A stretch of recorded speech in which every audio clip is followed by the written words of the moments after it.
유튜브 시청자 여러분들 반갑습니다. 인지웅입니다. 어젯밤에 누워서 자기 전에 컨텐츠 생각을 하다가 여러분들한테 스타를 배출해내는 시대적인 흐름에 대해서 한번 이야기를 해주는 게 어떨까라는 생각을 했어요. 그러다가 문득 떠오른 생각은 역대 모든 상황 중에 지금이 제일 스타가 되기에 좋은 시기라는 생각이 듭니다. 뭐 아이돌이나 배우, 뮤지컬 배우, 가수 같은 아주 이 바닥에서는 스타가 되는 방법이 다양한데요. 하지만 그 스타를 꿈꾸는 친구들은 나는 내가 아이돌이 아니면 안 될 것 같아. 아니면 내가 연기를 너무 사랑해서 배우가 되고 싶어. 나는 노래하는 게 세상에서 제일 행복해서 가수가 되고 싶어. 이렇게 생각하고 예체능에 뛰어들기보다는 막연하게 나는 스타가 되고 싶어 라는 생각으로 처음에 예체능을 시작하는 친구들이 은근히 많아요. 어떠한 장르 하나를 너무 사랑해서 그 직업을 가지고 싶은 게 아니라 스타가 되고 싶기 때문에 연기를 배우고 노래를 배우고 춤을 배우는 친구들이 많다는 얘기예요. 그런데 마냥 좋아서 달리기만 해도 정말 이 바닥은 버티기가 힘듭니다. 그런 상황에서 자신의 꿈과 신념이 확실하지 않고 막연히 스타라는 꿈만 가지고 있으시다면 현실은 정말 냉혹하니까 다시 한번 생각해 보시는 것을 추천드려요. 그 현실들은 앞선 영상에 많이 올려놨으니까 아이돌들의 현실 3부작 같은 거를 한번 봐주시면 감사하겠습니다. 여튼 스타 배출의 시대적 흐름을 한번 알아볼게요. 우리나라 연예계 초창기에 스타가 되려고 한다면은 클럽가에서 춤으로 정말 유명한 사람들이라거나 아니면 길 가다가 너무 눈에 띄는 외모를 가지고 있어서 길거리 캐스팅이 되는 경우가 정말 많았어요. 그 당시에 스타가 되고 싶었던 사람들은 기획사 캐스터들이 많이 돌아다닌다는 동네에서 예쁘고 잘생기게 꾸민 다음에 걸어다니는 게 일이었어요. 그 다음에 연예계가 조금 발전되고 나서 공개적으로 홍보를 한 뒤에 오디션을 보는 공개 오디션이라는 개념이 자리가 잡혔죠. 그리고 그 뒤에는 여러분들이 많이 좋아라 하시는 오디션 프로그램이라는 제도가 또 들어오게 됩니다. 하지만 그 오디션 프로그램이라는 것도 이제 거의 끝물이에요. 제가 학생 때 한창 슈스케가 인기가 있었는데 그때는 잘하는 무대가 한번 나왔다 이러면은 인터넷이 아주 오디션 프로그램 영상으로 도배가 되었었습니다. 지금은 오디션 프로그램에서 잘하는 무대가 나와도 직접 찾아보지 않는 한은 잘 나오지 않죠. 오디션 프로그램의 시대도 이제 저물어 가고 있는 거죠. 그리고 이제는 아무래도 크리에이터의 시대가 아닌가라는 생각을 합니다. 손가락으로 검색 몇 번만 하면은 내가 원하는 장르에 원하는 개인 방송들을 다 볼 수 있는데 옛날처럼 굳이 6시, 7시 되면 TV 앞에서 쪼름이 앉아가지고 그 방송을 기다릴 필요가 없다는 거죠. 뭐 크리에이터계도 레드오션이다 이렇게 얘기하는데 제 생각에는 예체능, 아이돌판, 뭐 배우판 이쪽보다 레드오션인 거는 아닌 것 같아요. 크리에이터의 장점은 우선 리스크가 전혀 없다시피 해요. 예체능을 준비하는 거는 리스크가 너무 큽니다. 춤, 노래, 연기, 악기 모든 분야에서 부모님 등골 안 뽑아먹는 분야가 없어요.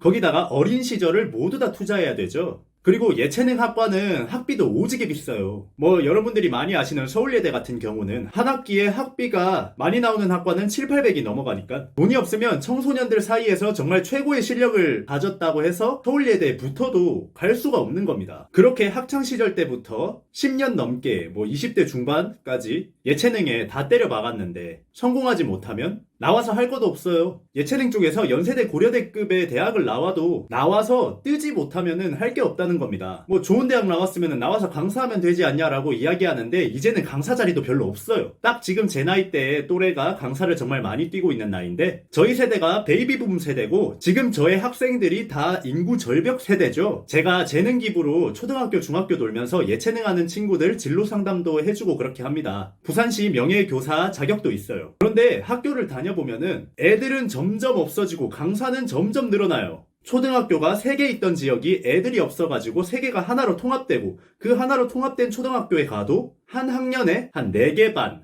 하나에 20명 요 정도밖에 애들이 없습니다. 저 때는 막 한 학년에 10반씩 막 40명 이렇게 있었거든요. 한마디로 강사들 공급률은 엄청나게 높은데 학생들이 없다는 거예요. 그러다 보니까 5년 전에 제가 레슨 뛸 때도 수업 한 번에 4만원, 5만원 페이를 받고 갔습니다. 그런데 5년이 지났는데 최저시급은 몇천 원이 올랐는데 아직도 수업료는 4만원, 5만원이에요. 오히려 요즘은 회당 2만 5천 원 받는 젊은 강사들이 정말 널리고 널렸어요. 물가는 계속 오르는데 페이는 동결도 못하고 오히려 반토막이 난다는 겁니다. 왜냐면 공급이 수요만큼 높아져 버렸으니까요. 한마디로 예체능계는 성공하지 못할 것 같으면 빠른 손절, 다른 길을 찾아보는 것도 나쁘지 않습니다. 옛날에는 열심히 노력했다가 성공하지 못하면 강사라도 했는데 이제는 강사하기도 힘든 세상이 왔어요. 이만큼 예체능으로 성공해서 스타가 되는 게 정말 어렵습니다. 그리고 리스크도 다른 직업에 비해서 아주 크고요. 인생을 다 걸어야 되니까요. 그리고 이쪽 바닥에서 성공하려면 아주 중요한 것들이 많죠. 그 중에 외모와 나이는 정말 빼먹을 수가 없는 재산 중에 하나입니다. 이쪽 바닥에서는 나이가 재산이다 보니까 나이가 차면 그냥 팽당하기 일쑤예요. 아는 누님이 30대 중반의 단역 배우신데 어리고 예뻤을 때 단역 배우 할 때는 뭐 방송국 PD들이나 이런 사람들이 뭐 스타 만들어준다고 자기랑 한번 만나보자고 뭐 이렇게 많이 들이대기도 했다고 합니다. 하지만 자기는 연기에 일생을 걸었고 비겁하게 뜨는 게 싫어서 어렸을 때는 그렇게 하지 않았다고 해요. 열심히 노력하면 되는 줄 알았는데 10년이 지나도 아직도 단역 배우라고 합니다. 그리고 나서 그분을 만났을 때 그분이 하시는 말씀이 내가 20대 초반 때 그렇게 PD들 만나고 다녔으면 지금 조연이나 주연을 딸 수 있었을까? 이제는 나이 먹어서 그런 것도 못해. 그렇게 씁쓸하게 이야기를 하시길래 참 마음이 아팠습니다.